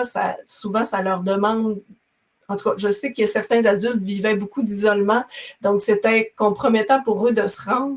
Donc, faut pas négliger la bouffe, les petits gâteaux, le café, tout ce qui est réconfortant, ben, va nous aider aussi à entrer en contact. Faire vivre une expérience, le jeu, la magie, c'est sûr que ça fonctionne autant pour les enfants que les adultes, de savoir qu'on leur joue un tour, qu'on est complice, ça ajoute énormément à la magie. Et puis, il faut qu'il y ait une contrepartie. On ne participera pas si on n'en retire rien. Il faut au minimum que ça réponde aux besoins, aux attentes des gens, mais il faut qu'il y ait aussi un petit plus, idéalement, pour qu'on arrive à nos fins pour le coup d'après, un peu, si on veut. Alors, pour les adultes, ben, il était choyé de vivre une expérience de cours d'histoire personnalisée, ce moment-là pour discuter entre amoureux de l'histoire avec toutes les références qui leur a été offerte. Je sais que ça a été très, très apprécié. Et puis, l'idée d'avoir peu de responsabilités, là, aussi, c'est des bénévoles, ils donnent de leur temps, mais ils ne veulent pas avoir la responsabilité, la charge. Ben, pour les enfants, avoir de l'intention, de la bienveillance, la professeure est toute seule avec 28. Là, on pouvait avoir un contact de 1 à 1. Alors ça a été vraiment apprécié. Cet adulte-là qui demande des nouvelles aussi, parce que les enfants, c'est sûr, sont tombés dans les confidences, la famille, la séparation des parents, on a eu toutes sortes d'histoires. Donc, avoir cet adulte-là qui prend des nouvelles, ça a été apprécié. Pour les professeurs, ben, c'est une occasion de faire des liens avec des matières scolaires, le français, l'univers social, donc ça rend l'école plus concrète. Pour la ville, ben, c'est certain qu'eux aussi y ont à gagner. C'est sûr que des citoyens qui connaissent leur histoire, c'est des citoyens qui deviennent fiers, pour lesquels le sentiment d'appartenance est vraiment présent. Puis, bon, ben, la Société d'histoire, je l'ai dit tout à l'heure, leur mission de diffusion aussi passait à travers ça. Et c'est sûr qu'on ne termine jamais les projets sans avoir quelques questions, interrogations. On souhaite aussi améliorer d'une version à l'autre. C'est sûr que la logique du financement à projet, ça, c'est très, très difficile quand on a un projet qui fonctionne bien, de pouvoir le poursuivre dans le temps. C'est pas un projet qui est très dispendieux, mais souvent, après 2-3 fois, ben, on se fait dire, on fait-tu d'autres choses, etc. C'est correct aussi. Je suis la première à aimer le changement. Mais ça pose quand même cette question-là. Le recrutement des bénévoles, c'est certain qu'on a tendance à avoir toujours les mêmes personnes qui vont s'impliquer dans nos projets. Alors, comment on fait pour aller chercher un petit peu en dehors des sentiers connus? C'est sûr que moi, je pense que le maillage avec les organismes communautaires, c'est quand même un bon moyen aussi, là. C'est sûr que la charge des professeurs qui est grandissante fait que ça, je le sens en tout cas en 16 ans, il y a eu beaucoup, beaucoup de changements. Quand on arrive avec des projets, il faut que nos projets soient de plus en plus tout inclus, là. Et puis, c'est une question vraiment minime, mais qui n'est pas minime, qui est loin d'être minime. La question des dossiers des candidats. Oui, j'entends le clic-clic du temps, je termine là-dessus. C'est certain que ça a développé une relation de confiance entre l'adulte et l'enfant, que ces gens-là se sont recroisés à l'extérieur, à l'épicerie, qui étaient très fiers de présenter ce candidat-là, mais je n'ai pas procédé, exemple, à l'étude de chacun des dossiers pour savoir les dossiers de bonne conduite. Alors, c'est quand même une question en tout cas, sur laquelle je suis sensible. Et je terminerai là pour ma présentation. Merci beaucoup. Je viens d'arrêter le partage. Oui. Vicky, alors là, j'inviterais la personne qui est à la technique de nous ramener avec nous sur cette plateforme nos intervenantes précédentes. Donc, Émilie, Anna et voyons, j'oublie Julie, je crois. Julie, c'est ça. Et puis, j'aimerais aussi que les gens qui participent à cette école préparent leurs questions. Vous avez du temps devant vous. On a encore un bon 20 minutes pour aller chercher plus d'informations, donner des commentaires, interroger nos invités. Donc, franchement, je trouve que les projets que vous avez présentés chacune sont différents, mais en même temps, il y a des liens qui vous unissent, si je peux dire, parce que, bon, c'est sûr que notre grand thème de base cet après-midi, c'était la question des âges, mais on voit que tous ces âges nous interpellent, nous posent des questions, nous invitent à se déplacer. On est dans la journée du dépaysement, donc comment tous ces jeunes, ces moins jeunes, aussi nous amène à relever des défis, à se renouveler, à regarder nos formes de pratique. Je pense que cette question-là, en tout cas, est transversale. Ce commentaire-là que je suis en train de faire s'adresse à l'ensemble de vos présentations. Je sais qu'il y avait une personne qui s'interrogeait par rapport à votre projet, Vicky, à savoir si les gens de la communauté de Mastoyache avaient été impliqués dans le projet de la brèche. Peut-être que je commencerai avec cette première question. Oui, parce que je suis très sensible à cette question. Il y a 10% de la population à Roberval qui est autochtone. Pas forcément en provenance de Mastoyache. La plus grande partie sont d'Obidjouan. Donc, ce sont des Atikamekw.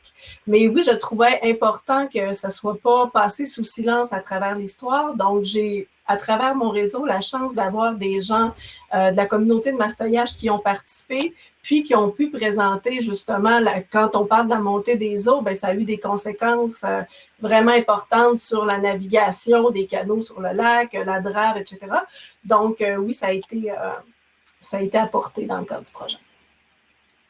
Moi, j'aimerais aussi vous interpeller, Anna et Émilie, parce que bien sûr, on mettait l'angle ou le focus sur des jeunes enfants, mais il y a aussi des gens, je crois, dans l'assistance qui s'intéressaient à d'autres catégories d'âge qui avaient aussi soit déficience ou le trouble du spectre de l'autisme. Donc, est-ce que vos expériences avec ces différentes catégories d'âge, groupes d'âge, pourraient aussi nous apprendre quelque chose? Qu'est-ce que vous aimeriez nous dire sur ça? Je ne sais pas, Émilie, si tu veux y aller en premier ou… Vas-y, Anna, en premier, puis je vais enchérir. En fait, je dirais, oui, nous, on a des projets avec plusieurs populations. Je dirais, on dessert un peu tous les groupes d'âge. Il nous manque juste vraiment les bébés. On a essayé pour le moment. Ça n'a pas trop marché, mais sinon, on travaille un peu avec tous les groupes d'âge, avec plusieurs besoins ou situations. En fait, c'est qu'on a appris, c'est que même si on a toujours une approche similaire, par exemple, la structure de cours qu'Émilie a présentée, ça s'adapte quand même à peu près, je dirais, tous les cours avec toute population. Mais après, il faut toujours s'adapter. Puis c'est ça qui était vraiment important pour nous de comprendre, c'est qu'on ne peut pas arriver chez un partenaire, chez une clientèle avec notre idée à nous, laisser dont ils ont besoin. Il faut vraiment s'asseoir ensemble. Et c'est pour ça que chaque fois, on s'assoit ensemble avec les partenaires, avec les clients, puis on comprend ce dont ils ont besoin. Puis qu'est-ce qu'on peut faire, nous, avec la danse, pour les aider à arriver à atteindre ces objectifs-là. Donc, je pense que c'est un peu ça qu'on a appris, qu'en fait, il n'y a pas une façon de travailler avec des enfants autistes ou des adultes autistes, mais il y a une façon de travailler pour chaque personne, chaque individu et chaque groupe. Oui, tout à fait. Ben, ça répond à, je pense, très bien à la question. Moi, en tant qu'intervenante, je vais vraiment, c'est la danse-thérapie, la danse adaptée, c'est pour tous. On adapte notre formule, notre approche aux besoins des participants. Comme par exemple, j'ai un groupe en déficience intellectuelle. Eux, ils aimaient vraiment beaucoup le ballet. Donc, j'ai misé un peu plus là-dessus. J'ai essayé de les intéresser encore plus à ça. Puis, c'était spécifique à ce groupe-là. Tu sais, je vais pas aller faire ça avec d'autres groupes parce que c'est pas nécessaire, par exemple. Donc, on va vraiment être malléable dans notre approche. Beaucoup de flexibilité, d'adaptation. Je m'excuse, j'ai peut-être pas répété facilement les consignes pour poser vos questions. En fait, vous avez différentes façons. Vous pouvez le faire directement dans la conversation générale. Vous pouvez demander à être vu aussi, c'est ce qui va se passer. Une prochaine intervenante va apparaître. Puis, vous pouvez aussi poser des questions dans l'espace qu'on appelle questions-réponses ou questions question answer. Donc, je répète les consignes pour ceux et celles qui ne les auraient pas entendues. Donc là, on va entendre Yavera qui va se joindre à nous, qui voudrait interpeller. Oui, bonjour. Je voudrais premièrement remercier tout le monde. Je trouve que c'est des super beaux projets et puis ça m'inspire vraiment beaucoup, même si c'est des domaines différents. Je trouve qu'on peut vraiment sortir de l'information de chacun de vos projets, donc bravo. Moi, j'aurais une question pour Julie, en fait. Elle avait mentionné brièvement un peu une potentielle collaboration avec d'autres institutions par rapport au projet Musénio. Et c'est ça, je voulais avoir plus d'informations par rapport à ça. Est-ce que vous comptez, donc c'est vraiment juste partager l'information, les résultats que vous allez obtenir de votre projet, ou est-ce que vous comptez continuer à faire des études ailleurs, donc au lieu d'avoir 6 points de repère, en créer plus? Donc, merci beaucoup, Javiera. C'est en fait, on veut partager les données. On promet, en fait, depuis le début de ce projet-là, donc dans toutes les demandes de subvention qu'on a faites, puis là, on n'a même pas eu le temps de le faire encore. Donc, on promet qu'on partage tous les apprentissages. Donc, il y a un journal de bord en ligne qui doit naître bientôt pour qu'on partage donc de façon gratuite et facile et accessible à tout le monde ce qu'on soutire comme information, puis les analyses qu'on en fera également. Ensuite, il y a différentes institutions culturelles qui nous ont approchés, entre autres un musée, mais je ne sais pas si je peux en parler, donc j'en parlerai peut-être pas tout de suite. Donc, il y a un musée qui nous a approchés pour en fait, ce qu'eux souhaitent, puis même un autre qui est le Centre Phi à Montréal, ce qu'ils souhaitent, c'est que nous venions avec notre méthodologie chez eux pour qu'eux soutirent cette information-là de leur public, de leurs 18-35 ans. Parce que ce qui est intéressant aussi avec le projet, les Musénios, c'est que si on attire en fait, il y a un casting à faire, il faut aller chercher les gens presque un à un, comme je vous disais tout à l'heure, puisque ce sont des noms publics. Il faut penser à qui connaît quelqu'un, qui connaît peut-être quelqu'un qui pourrait venir, qui est différent de l'autre pour avoir comme une représentativité très variée, même si c'est juste 20 personnes. Donc, c'est beaucoup de travail, réunir ces gens-là. Puis quand on a ces gens-là et qu'on fait le travail, donc, de un, on obtient des informations, ce qu'ils aiment pas et quelles sont leurs idées de solutions pour qu'ils fréquentent les institutions culturelles. Puis de deux, c'est quand même un petit groupe qu'on fait venir dans le lieu culturel et donc qui apprivoise notre lieu. Donc, on fait d'une pierre deux coups également. Fait que je pense que les institutions culturelles qui veulent qu'on crée les Musénios avec eux, c'est un peu tout ça qu'ils cherchent. Fait que là, on est en train de peaufiner cette partie-là du projet, mais on a eu, 2-3 demandes explicites. Alors, quelle forme concrètement ça va prendre? Est-ce qu'on va tenir un Musénio chez eux? Est-ce que notre comité scientifique pourra évaluer les données ou pas?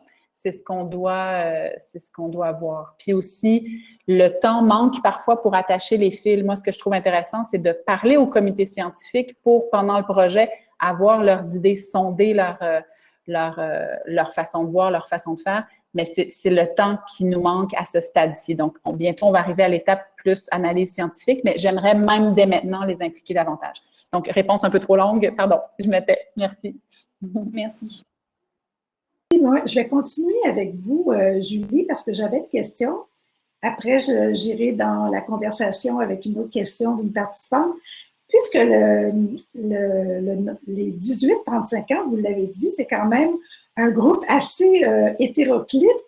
Dans les images que vous nous avez présentées, on voyait des jeunes quand même assez jeunes, je dirais plus proches de 18 que de 35 ans. Donc, probablement, vous avez touché toutes ces catégories-là d'âge, tous ces groupes d'âge, mais est-ce que vous avez déjà vu des différences dans l'expérience que vous avez vécue avec ce groupe-là? On arrive à avoir des 18 et des 35 ans, on arrive à avoir des jeunes encore chez leurs parents au cégep ou des gens qui ont déjà leurs enfants. Donc, on arrive quand même à avoir un éventail, je trouve, assez varié sur le plan des âges. Diversité culturelle, c'est un autre combat, c'est plus compliqué, dans la région peut-être aussi, même si on travaille avec des groupes là, pour rejoindre un peu tout le monde. Mais c'est drôle parce que, Marcel, c'est quand même je ne saurais dire, en fait, c'est tellement, on obtient tellement ces informations-là rapidement que l'on note, que l'on enregistre, que l'on va décortiquer, mais ça finit par être très communautaire.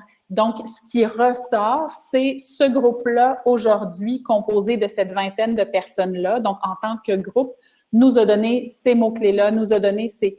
Et après ça, quand ils produisent un prototype, ben, sont deux équipes assez diversifiées. Donc, je remarque, on n'a pas le temps de remarquer. Puis on ne veut pas non plus nécessairement catégoriser, mais il y a quelque chose qui se produit, peut-être parce que c'est un petit groupe, qui est de l'ordre d'une sorte de cohésion d'équipe, je trouve. Donc, il y a vraiment une parole de groupe qui émerge au moment des ateliers. Donc, Merci. Alors, la prochaine question, elle s'adresse à Vicky. C'est Léna Kraus qui la pose. Je voudrais savoir comment ce si beau projet est né. Et pensez-vous que c'est itérable ou c'était une occasion assez unique? Notamment car c'est beaucoup de travail pour les participants bénévoles, je crois, de la Société d'histoire. Alors, comment c'est né? C'est la chère dame dont je vous parlais, Mme Normande Dallaire, est à l'origine de la sauvegarde puis de la création du site du Moulin des Pionniers à la Dorée. C'est là qu'a eu lieu la première brèche du temps. Donc, il voulait faire connaître un peu l'histoire du site aux jeunes. Puis, d'un autre côté, il y avait un groupe de la QDR, c'est souvent les mêmes bénévoles, hein, des fois d'organisation à l'autre, qui voulaient... faire un projet d'histoire. Fait que c'est comme ça que c'est né. Eux, ils en ont tenu 4-5 éditions, puis ils ont arrêté de le faire parce qu'effectivement, ça nécessitait beaucoup de temps, pas tant pour les participants, ben oui, pour les participants, mais aussi pour la coordination.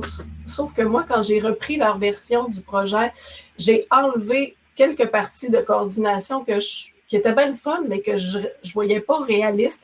Entre autres, ils allaient manger une fois par mois au restaurant, le professeur avec la coordonnatrice pour pouvoir faire avancer le projet. Fait que moi, j'ai dit au professeur, je m'occupe de tout, puis on a enlevé cette partie-là, on avait des échanges courriels un peu pour coordonner, mais pour rendre le projet viable.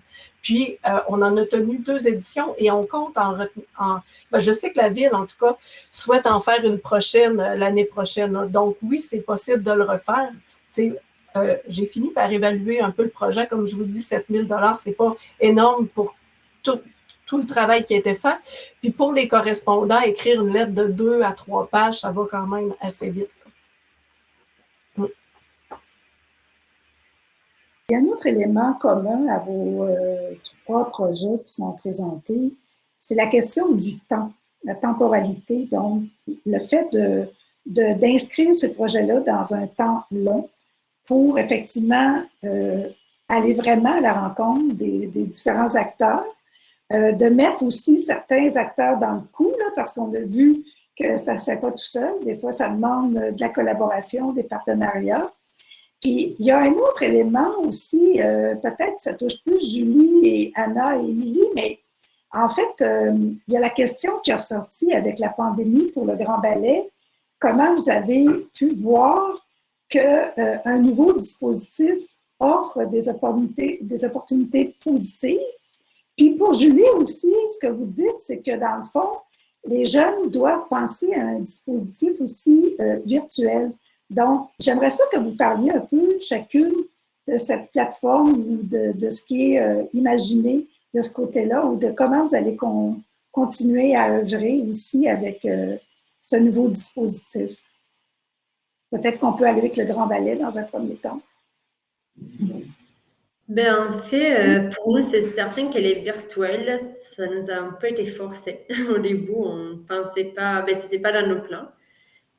Mais c'est vrai que, comme vous avez dit, Marcel, ça a été un défi au début. C'était un gros défi pour nous, pour les intervenants, mais surtout pour les participants, parce que c'est pas des personnes qui étaient habituées à se connecter sur Zoom, à suivre un cours virtuel. Ça nous a demandé nous avons dû donner beaucoup de soutien technique aussi. Mais au final, que ça nous permet de rejoindre les personnes ailleurs. Puis c'est pour ça que nous, on veut les garder, parce que ça nous permet de faire participer, de faire bouger des personnes qui, sinon, ne bougeraient pas. Juste pour vous donner un exemple, on a un projet en ce moment avec Parkinson Québec. Ce n'est pas Émilie qui travaille sur ces projets-là, mais 3 fois par semaine, les matins, on fait un cours de danse de 30 minutes pour les personnes avec les Parkinson partout au Québec. Puis on a entre 60 et 80 personnes qui se connectent chaque jour, ou 3 jours pour danser ensemble. Donc, c'est vraiment magique. C'est pas quelque chose qu'on pourrait faire en personne. Parce qu'il n'y a pas des intervenants dans certains... Mais en fait, on a surtout des intervenants à Montréal. Nous, au moins, en danse-thérapie, en danse adaptée, souvent, il n'y a pas assez de demandes dans des petits villages aussi. Donc, ça nous permet vraiment d'élargir un peu notre offre. Puis, comme Émilie disait, pour certains participants, même s'ils sont à Montréal, l'effet de se connecter en virtuel, ça évite tous les stress et les frais des transports aussi, mettons, pour les personnes avec des handicaps physiques. Les transports adaptés, ce n'est pas toujours une option fiable. Souvent, les retards sont chers, c'est cher aussi. Donc, c'est certain que ça facilite la vie à eux aussi. Donc, en plus, ces personnes-là qui n'ont pas la possibilité de venir aisément chez nous au Grand Ballet ou chez l'organisme communautaire. Donc, c'est certainement quelque chose qu'on va garder. Ajoutes quelque chose, Émilie? Non, elle a bien résumé tout ça. Les défis pour moi aussi, c'est la danse sur Zoom, c'était au début de la pandémie, on pensait jamais faire ça. Ça a été un défi juste au niveau du son, là, le micro, le partage de son, qui m'entend pas. Donc, il y a eu beaucoup d'ajustements et encore une fois de flexibilité de part et d'autre là, des participants et de moi-même. Beaucoup de patience chez tout le monde. Tout le monde était très bienveillant. Puis, bon, quand le bateau part, après ça, c'est parti. Hein, puis ça fait du bien à tout le monde et même aux intervenants qui proposent l'activité. Puis au niveau, c'est sûr que virtuellement, au niveau de la création, pour moi, ou des interventions, ça reste quand même limité. Là, on peut pas danser ensemble dans une même pièce. Donc, au niveau de mes propositions de création, j'ai dû vraiment me réinventer plusieurs fois. Mais ça, c'est un défi que chaque professeur de danse a eu pendant la pandémie. Là. Mais sinon, c'est très positif. Pour compléter, en fait, c'est sûr que, comme tu disais, Anna, ça permet une plus grande accessibilité, bien sûr, le numérique. Puis, puisqu'on y a goûté comme organisme culturel pendant la pandémie, là, on se dit, il y a des choses qui doivent demeurer. Donc, c'est sûr que ça va tout changer. Ça va changer qu'on va repenser une programmation puis qu'on va inclure des activités en virtuel parce que ça permet de rejoindre plus de gens. Ça, c'est certain. Nous, je dirais qu'il y a un avant puis un après pandémie parce que pour tout le monde, je pense. Pour les muséniaux, ça a été pensé avant. Donc, pour nous, on pense le défi de rejoindre les 18-35 ans, dans ce cas-ci, comme un problème de communication. Comment on fait pour rejoindre, pour développer ce public-là, pour les écouter, pour faire un dialogue? Et on est allé avec du numérique. Donc, dès le départ, c'était ça l'outil qu'on voulait faire. Après ça, quand la pandémie est débarquée, ben là, ce qu'on a fait, c'est qu'on a lancé un projet qui s'appelle Musée en quarantaine. Et là, ça, c'est vraiment de rejoindre une communauté, de lui demander de partager des éléments et d'établir un dialogue numériquement. Et pour nous, ce qui va demeurer à jamais, c'est qu'on s'est rendu compte dans la dernière année que c'était formidable de vivre un peu l'institution culturelle et le musée. Des fois, les musées, c'est très rigide, mais comment on vit ça comme un laboratoire, se permettre de faire des erreurs, se permettre d'essayer des choses. Puis en numérique, c'est plus facile parce qu'il y a de multiples façons de rejoindre les gens, de multiples façons de donner la voix aux gens. Donc, avec le numérique, avec les apprentissages de la pandémie, on veut vivre encore plus le musée comme un laboratoire pour rejoindre les publics. Et se permettre de risquer et de faire des erreurs aussi. Alors, j'aurais une dernière question, et c'est la dernière vraiment, compte tenu de l'heure qui avance. C'est pour vous encore, Julie. J'aimerais poser la question c'est Sarah Turcotte qui vous la pose.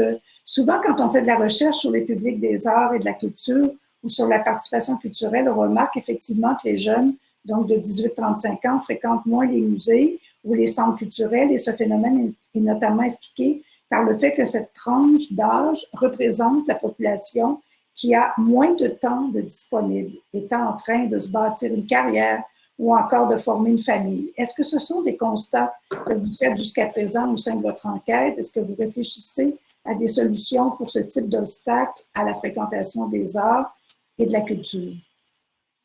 J'adore cette question parce que une des personnes qui nous a inspirés, donc Olivier, que j'ai mentionné tout à l'heure, Champagne-Poirier, ou Poirier-Champagne, qui est chercheur pour les non-publics, lui, ce qu'il dit, il dit, comme prémisse, là, un non-public, on ne peut pas dire qu'un non-public, c'est quelqu'un qui ne vient pas vous voir parce qu'il manque de temps.